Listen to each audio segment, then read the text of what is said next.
Pemirsa, terima kasih Anda masih bersama kami di Halo Indonesia. Untuk mendorong agar korban kejahatan seksual berani bersuara, Sentra Advokasi Disabilitas Perempuan dan Anak bekerja sama dengan Institut Kapal Perempuan meluncurkan layanan konseling hukum dan psikologis bagi kelompok rentan yang mengalami kekerasan seksual.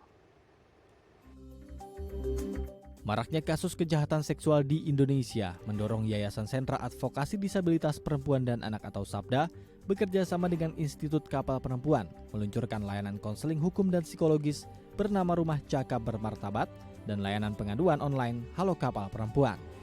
Layanan ini bertujuan untuk memulihkan korban kekerasan dari trauma.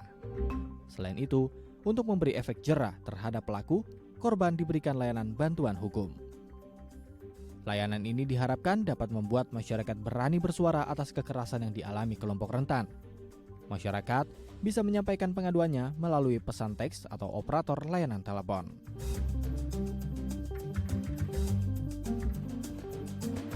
Ya, untuk membahas lebih lanjut tentang layanan pengaduan tindak pidana kekerasan seksual saat ini telah hadir bersama kami melalui sambungan Zoom Ibu Nurul Sada Andriani selaku Direktur SAPDA dan Ibu Yunaningsih Kasim selaku Koordinator Program Action Institut Kapal Perempuan.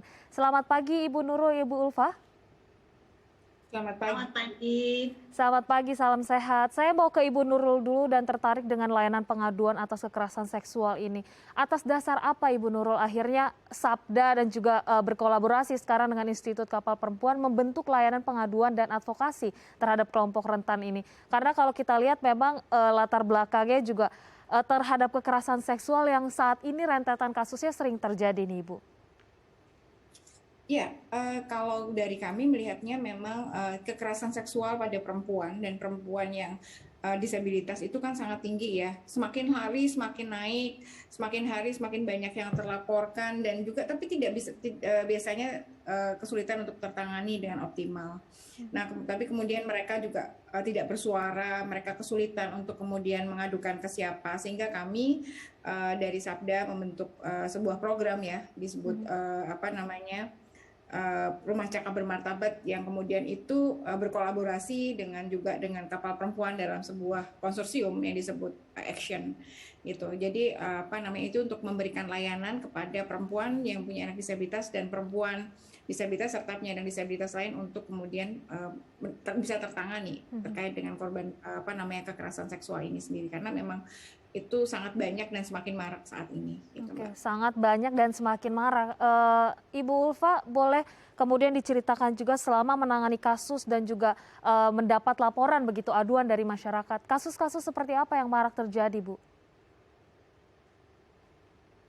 Ya, terima kasih Mbak. Jadi kalau situasi pandemi COVID-19 seperti yang sudah tadi disampaikan juga oleh Ibu Andi dari Komnas Perempuan, kekerasan dalam rumah tangga itu semakin meningkat, semakin kuat karena bagaimanapun dalam situasi yang terbatas perempuan tidak bisa keluar dari rumah itu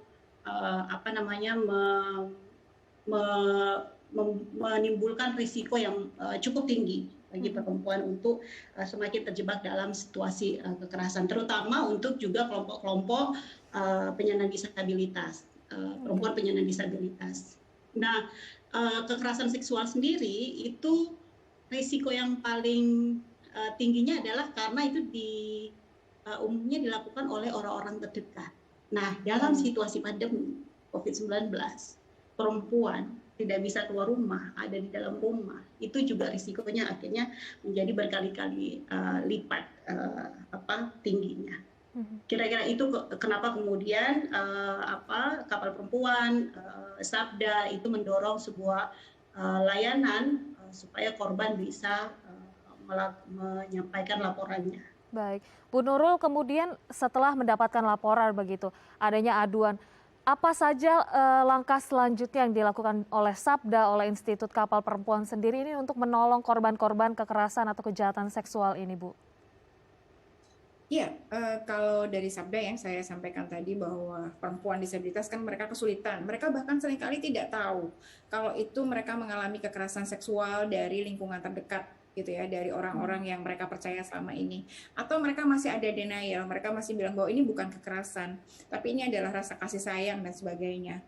Dan tadi semakin meningkat tadi sehingga saat mereka lapor gitu ya, kita melalui rumah cakap bermartabat gitu ya, secara online atau offline mereka lapor, kita dampingin. Ada yang pendampingannya melalui pendampingan konseling gitu ya, psikologi, dan juga konseling hukum gitu. Karena untuk konseling psikologi sendiri dibutuhkan saat mereka ingin kemudian meneguhkan gitu ya, apakah mereka betul-betul mereka mengalami kekerasan, dan kemudian meneguhkan mereka ingin melakukan apa ke depan untuk kemudian memastikan bahwa apakah mereka ingin lapor selanjutnya gitu, atau kemudian mereka dikuatkan penguatan diri gitu ya, dan juga mereka merasa terdampingi di situasi itu, terutama seperti tadi Mbak Ulfa sampaikan bahwa ini pelakunya adalah orang-orang yang cukup dekat gitu, dan mereka punya ketergantungan ekonomi atau ketergantungan psikologis terkait terhadap pelaku gitu. Nah, setelah itu kemudian kita juga ada pendampingan hukum. Jadi mereka tahu terkait dengan proses-proses hukum yang akan mereka hadapi saat mereka misalnya memberikan laporan, dan misalnya terkait dengan misalnya kekerasan dalam rumah tangga itu bagaimana terkait dengan misalnya urusan-urusan keperdataan dan sebagainya, perceraian dan sebagainya, itu nanti bisa kita dampingi di situ.